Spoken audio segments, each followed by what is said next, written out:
Hi guys, I'm back. It's Mimi and we're going to do another printable layout today, and I've decided that we're going to call this series Layout of the Day. So every day we will complete one printable layout together, and so this one is again from the Vintage Blooms collection. It says count your rainbows down here, this place. Super cute. It would be really cute to put a photo in from a vacation. I don't know where this photo's from, but this is of me or Jesse. I can never tell who's who. Sometimes my mom wrote on the back who's who, but obviously not this one. And I know that I think this was a trip to Maryland to visit my Nana's sister. But yeah, so I thought this would be a really cute layout for this photo, especially with the yellow, and the yellow, it kind of matches.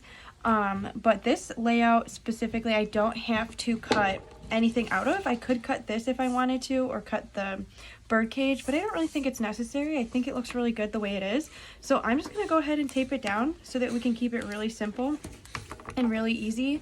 And just know that like when you're using these for yourself, you can always make that choice if you want to cut it or not. It's really up to you. Sometimes the 3D look requires you to cut it, and sometimes you can still have a 3D look without cutting it at all. But this is the layout of the day today, and if interested in adding this to your own album, you can find the link in the description. Bye!